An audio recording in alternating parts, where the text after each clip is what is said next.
Let's discontinue your petty little conversations. We have important things to discuss. So as soon as you do discontinue your petty little discussions, we can get started.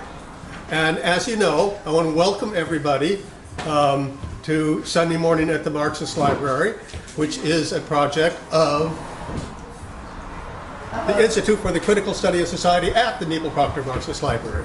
And we were formed by the library to further the intellectual goals of the library, which is keeping the works of Karl Marx alive, that written heritage, and also supporting class struggles in the Bay Area and worldwide through our forums and other research activities, which are not doing too good these days. But we do have, I think, a very excellent group of scholars, among them being Roger Harris, who is our man in Latin America.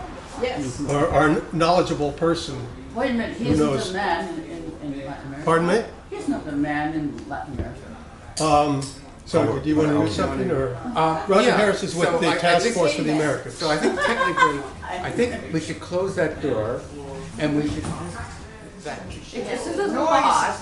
TV is interfering with you. I'll pull the shade down. Yeah, that noise from the TV. I'll pull the shade down on that side. You cannot pull the shade down because it's broken. Democracy in action. What? The shade is broken. Okay, is the Yeah, but maybe we could. Why don't you get some ice from the refrigerator? Sorry, can you turn off the volume? She's got her own views. That's what we do. Okay, so just to do a. Okay, the sound's coming in here. So maybe you should go talk more quietly. Can't Okay. you close the door? To what? That. What's I'm not sure that door works. Well, try. And the noise is interfering. Oh, yeah. We should cut it out. Absolutely, no. Whatever it is, we paid for this. Yeah, $1. Yeah. Okay, so I think in a moment we'll resolve that. So Okay, thank you. Last thing, I hope this meeting goes good. Why, so, I mean, yeah, I believe. Yep. Hey, wrap on. Okay, so I'm with the Task Force on the Americas. I'm very pleased to see another one of our board members, Diana Bowden. A little more. Louder? Well, clearly, yeah. Okay, and so I'm with the Task Force on the Americas, and we're a human rights organization, and we've been around for 32 years, and we started off with the sanctuary movement around Nicaragua, where they had the dirty war and people were coming up here as political sanctuary, and we worked with those people, and one of the things that we learned to be consistently a human rights organization is that we also had to be consistently anti-imperialist, because the greatest violator of human rights in the world is our government. Excuse me. So that gives you a little background. I've been fortunate to be able to visit Venezuela a number of times. I was there most recently to observe the most recent election in Venezuela, and I was there prior to that for Maduro's first election. And so what I'm going to do today is first give a little bit of a slideshow on what's happening, what we saw in this delegation. And then I'm going to go into a actual political presentation, more of an analysis of what the U.S. is trying to do in terms of regime change in Venezuela. And then I'd like to open it up to a robust question and answer period. So to begin with, we went down there on May 18th for the May 20th election. And one of the first things we noticed that was not, things weren't exactly the same as they were, is that at the hotel, there was only running water 4 times a day at 2-hour intervals. And that reflected the fact that Venezuela is suffering from a sanction of regimes from the U.S. government. The U.S. government claims that there's a humanitarian crisis there. Now, why do they claim there's a humanitarian crisis? Because if there were a humanitarian crisis, it would give them the ability to invade and deal with it. So the Venezuelans will say it's not a humanitarian crisis, it's a bad situation, but it's not a crisis. The other thing to realize is that the United States is trying to provoke a humanitarian crisis. But when we were out there, this is not a very good slide, but it just shows, I took it through a dirty window in my hotel. This was in the early morning, so it's not a very good image, but it does show you, hey, there's a vibrant life out there. There's people walking around, there's food to be bought, you know, vendors to be selling and stuff like that. People are going to work. The stores are full of food. Unlike what you read in the New York Times, the shelves are not empty. And even the sort of fancy stores where you could buy very, very expensive shoes are fully stocked. Of course, there's the ubiquitous graffiti telling you that Hugo Chavez is more alive than ever. And that, for those people who find comfort in that, it's very comforting. But it's a polarized country, and some people find that very upsetting as well. This was a flower shop right around the corner from our hotel. Fancier than anything I have. I live in Marin. I don't know if we have as fancy a flower shop as this. But certainly there is no humanitarian crisis in Venezuela right now, as claimed by our government. The signs of the Bolivarian Revolution are everywhere. The Bolivarian Revolution began with the election of Hugo Chavez in 1998, and he called that movement the Bolivarian movement. Sometimes it's called Chavismo after Chavez, and people that follow it are sometimes called Chavistas. It had made three major contributions, many contributions, but I just wanted to mention three of the main contributions. One is pride of the national identity. Prior to the Bolivarian Revolution, Venezuelans really looked for affirmation to Miami. They weren't very particularly proud of their Venezuelan heritage, but now Venezuelans are very proud of their heritage. Even the elite are proud to be Venezuelans. And Venezuela was probably the least likely of the Latin American countries to become a country moving in the direction of socialism. It was probably the most Americanized of all Latin America. Their national pastime in Venezuela was baseball, not what the Spanish-speaking people call football, what we call soccer. Secondly, the country became much more inclusive, and Chavez was a religious person, and he went to that kind of biblical notion of a special option to the poor, which dovetails perfectly with socialism, which is a special option for the poor and other popular classes. So it was a melding of a kind of a progressive Christianity with a Marxist background that informed that revolution, and is also the understanding, the linchpin of just why the opposition is so anti-Chavez and anti-revolution, because it is a revolution for poor and working people, and the elites find that very, very upsetting. Thirdly, and very important for not only Venezuela, but for the world and for people in this room, the Bolivarian Revolution very clearly put socialism on the agenda for the 21st century. And that's a struggle that we're all involved in. We visited a government-run bookstore, and so one of the things that they did in terms of creating a new identity or refinding the old identity. Chavez, we probably think of Chavez as a politician, as a military person, but he was also an historian and an intellectual. He was an incredible reader, and he taught at the military college. And he was sort of like Howard Zinn, people's history of the United States. He reclaimed their history. It would be as if instead of us celebrating Hamilton you know, and people like that. We celebrated Joe Hill and Harriet Tubman. So what he did, they went back into Venezuelan history, and this is particularly Zamora. And for a while, the government was making action toys of some of the old heroes.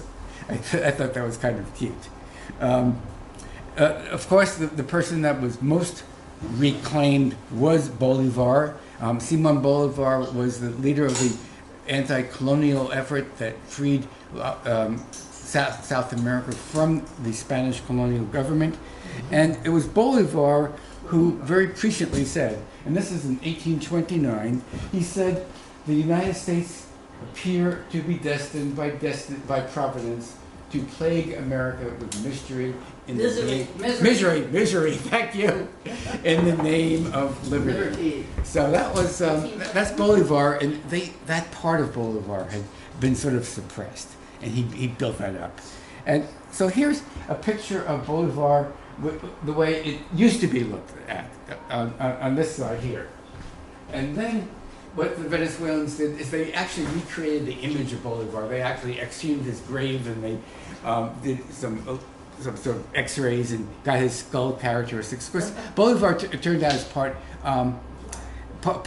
indigenous, and so they created a new Bolivar, a new image of Bolivar, not the sort of idealized European image, but a uniquely Latin American image of Bolivar, and that's the image that you see all over Venezuela right now. That's Mohammed. He's a labor leader from Canada who was one of the delegates observing the election.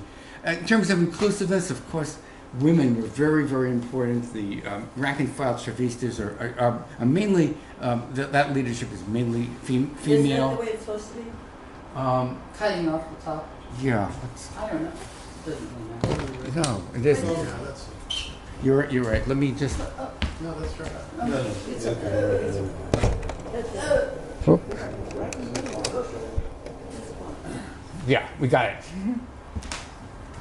So this is just one of the street signs that you see in downtown Caracas today, and particularly youth have been mobilized in the Chavista youth, and this young fellow was wonderful. We asked him. It was the day before the election, and he was 17 years old, and he was working on getting out the vote and stuff like that. And we asked him, "What does the vote mean for you?" And he just put out his arms. A smile came over his face, and he said, "This is our celebration of democracy." You have to understand that Mr. Trump was calling them a dictatorship. There's probably, have any of you heard about the youth orchestras? Yeah, it comes to Berkeley every Yeah. once in a while. So close to 1 million barrio kids, poor kids, have gone through this orchestra program. I mean, this is the sort of things that the government is doing, that if you have a state that is working for the people, you can do. I mean, we visited this place. It was in like a shanty town, this orchestra, but it was beautiful to see. I want to represent the elite, the opposition to Chavismo, and it turns out that toy poodles are so popular in Venezuela. It's just like everywhere you go, you see these toy poodles. But that's just a visual thing. What I did want to do is quote a person by the name of Greg Grandin. He's a professor at NYU. He wrote in the Nation, and I think he most succinctly summed up the root basis of the opposition in Venezuela. He said that that this inclusiveness has awakened, quote, a deep fear in the primal hatred, racism, and fury of the opposition, which for now is directed at the agents of Maduro's state, but really springs from Chavez's expansion of the public sphere to include Venezuela's poor. I think that probably is kind of the fulcrum around what the opposition is about and what the Chavismo movement is about.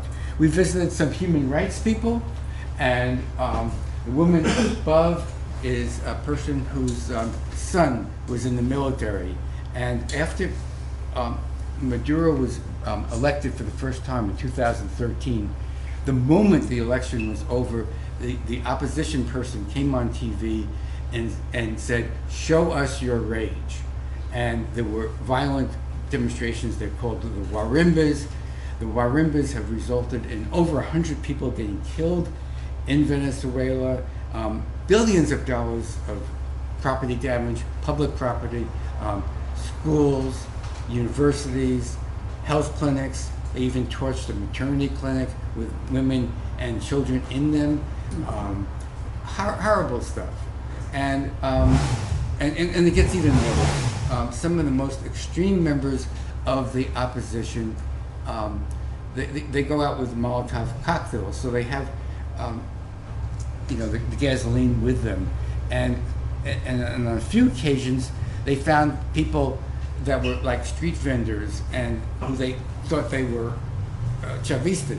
Now, why did they think these people were Chavistas? Right. One, because they were poor, and two, they were dark-skinned. That was the definition.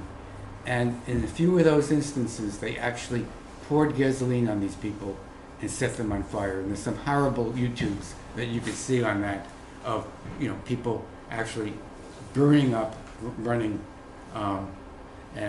but that's not true of the whole opposition. But there is that extreme element within the opposition. Her son was killed. Her son is in the military. He was killed in the Marimbas by the opposition in these violent things. Of course, our mass media and our press say the Chavistas were the ones who did all the killing, but of course it makes no sense for them to kill their own. And below, this man below is a person who is with the government human rights organization, and he's showing us pictures of man. You can't see it too well in this with this resolution, but it shows a young man masked storming an army base. Now, imagine if in this country, a bunch of us got masked and tried to storm an army base and actually pull down the perimeter fencing, what the reaction would be to our country. But that you never hear about. They are very clear about what the problem is. They understand that it is a problem of U.S. empire, and they also understand that it doesn't matter from the Venezuelan point of view whether it's a Democrat or a Republican in the White House, because the policy against them of regime change never changes. The poor in Venezuela still are poor, and in Caracas they live on these very steep hillsides surrounding the city, in these kind of towns, which in Spanish they're called barrios, and their hillsides are very, very steep. They don't have much of a road system. It's really, really difficult for people to go from their houses to working in the downtown area, and but they have to go to the downtown area to work. For old and infirm people, it's particularly difficult to get from the barrios to any services and stuff like that in the downtown. What the Bolivarian Revolution did, and we're told that this is the only aerial gondola that's been built for transportation rather than for tourists. So that they built this gondola up to the barrios, where it's on poles, so very few houses are displaced. And of course, this is here's a picture of the gondola, and below it are some kids with their teachers. It's a drumming class, and we just ran into this. The teacher here is teaching these kids how to drum and stuff like that, and of course it is a socialist government, so they don't you miss an opportunity to propagandize. So the gondolas, each one of them has a kind of a name, like socialist morality and stuff like that, liberty, equality. and so forth.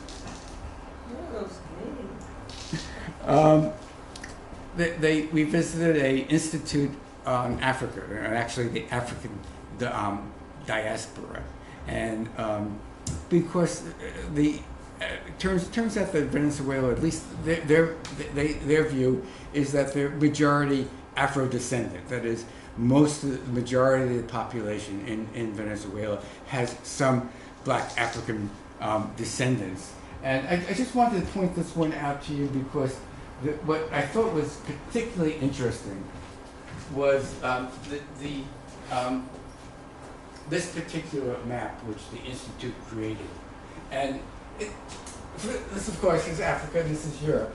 But notice the relative size difference between Europe and Africa. Europe is very, very small. And this is not, this is actually accurate.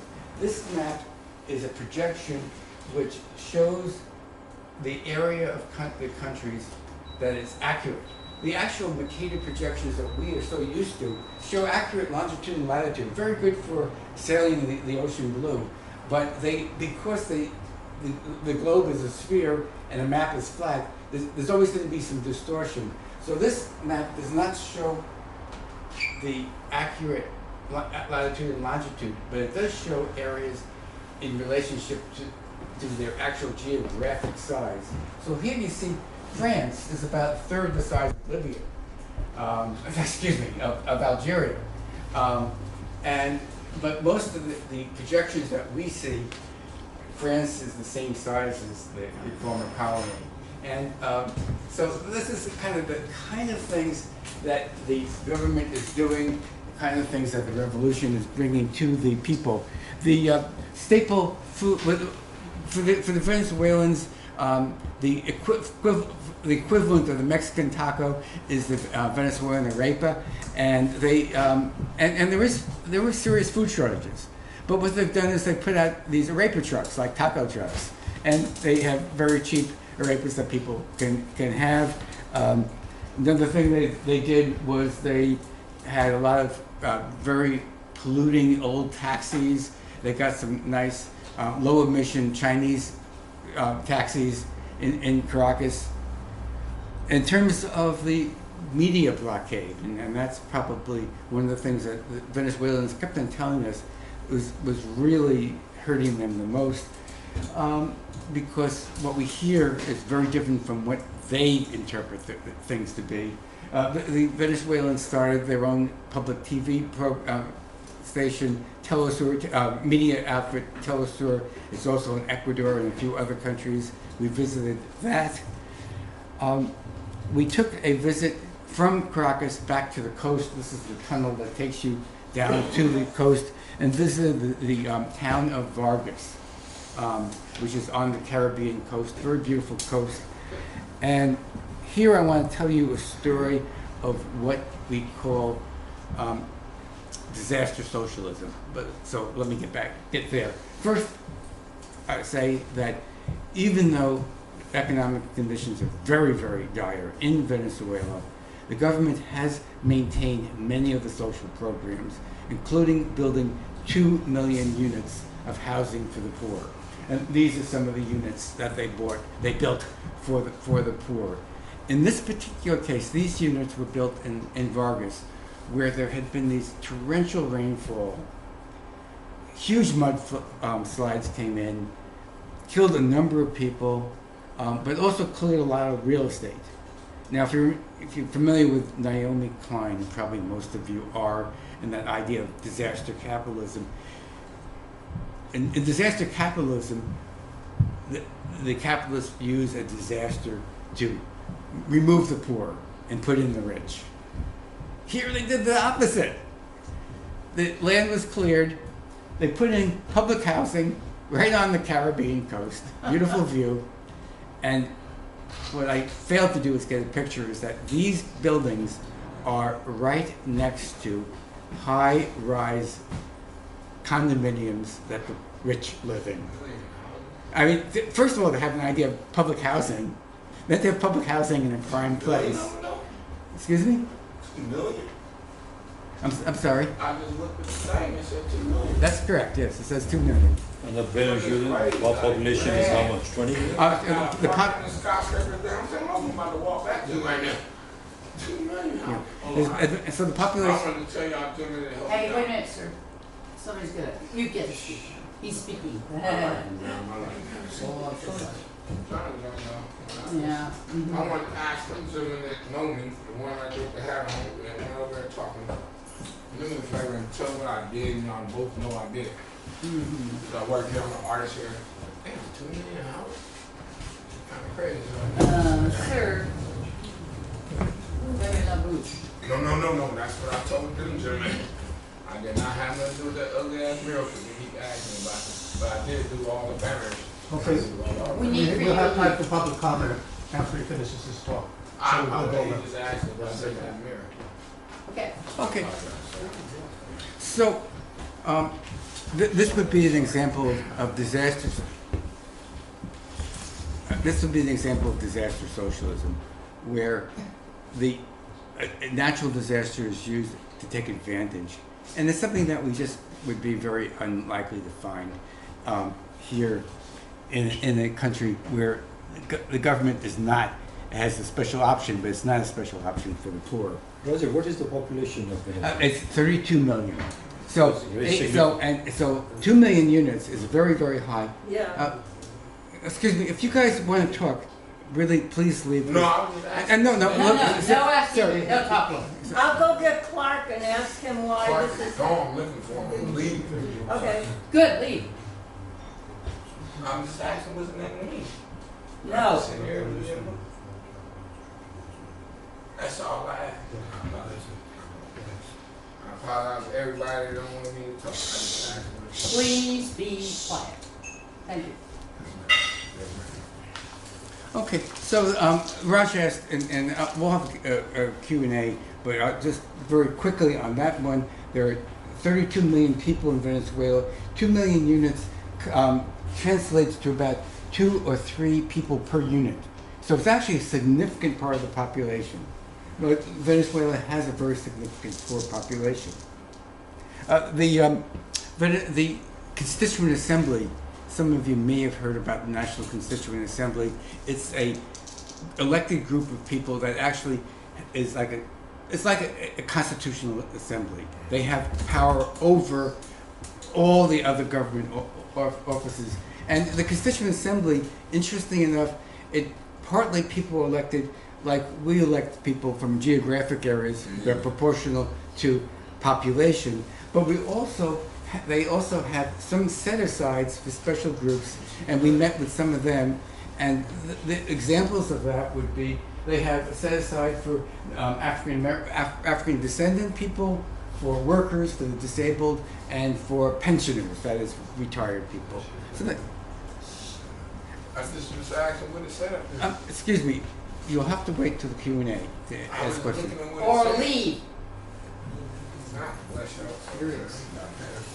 I'm Have sorry. a blessed day. I just want to hang out because I was walking. Leave. No, keep it down. Keep it down. I think if you remain silent, you can stay. And I was just asking what it said. It Okay. said what it said there. I was just trying to figure out that first. Okay, sure. There's no way. It's cool. It's quick. So anyway, I want to get to the political part of this. So this is more the sort of what the delegation was about, more than political analysis. But so in Venezuela, before the election, 2 days before the election day, and 2 days afterward, there's the dry law. No alcohol is being served. We also met with the military, which is kind of unusual. We're not used to meeting with the military in most countries. And this man here is a colonel. And it was explained to me that they have a military, with Chavez, who came from the military. There is a. I apologize. No worries. I Somebody take it. apologize, sir. I just thinking about what you said. No. Anyway, yeah, okay, so. I'm having a hard time because of this fellow, so just following what you're saying. Yeah, right. So, and I'm having a hard time too. So. Me too. let's just keep on going. So I want to just mention the civilian-military partnership, where this, at least the Chavistas said that this was a really big difference for them. They weren't used to having the military as their friends, and but the military was very important in this particular thing because the opposition, the violent opposition, was boycotting the elections, and there was a fear that they would try to close down polling places and stuff like that. It happened in some of the previous elections where the polling places were attacked. And this time, there was a very heavy military presence to prevent that from happening. On election day, there were the actual military with big guns protecting polling places. There were the regular police at the polling places. And my favorite were the National Guard, the militia, which is a group of people, mostly retired people. They were unarmed, but the militia was out there, all protecting the polling places. The big news about the election was that there wasn't any news. There was not much violence. There was a man by the name of Zapatero. He used to be Prime Minister of Spain, and he was an election observer. And when he went to a polling place in an opposition neighborhood, he was attacked, but he was quickly protected by the military and whisked away. But for the most part, there was not much attempt to violently prevent people from voting. So then I want to go into the go into a little bit about what the election is, because you might have heard about their election system.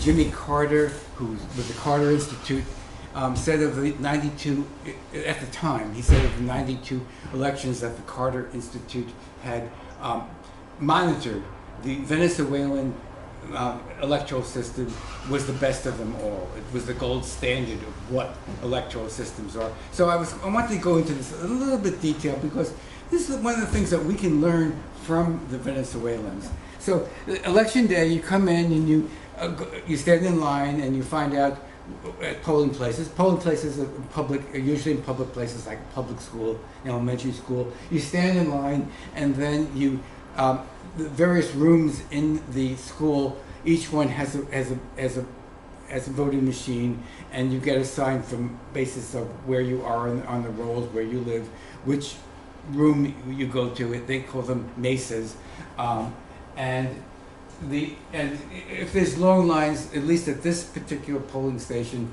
there was places for people to sit, so that they didn't have to stand all the time.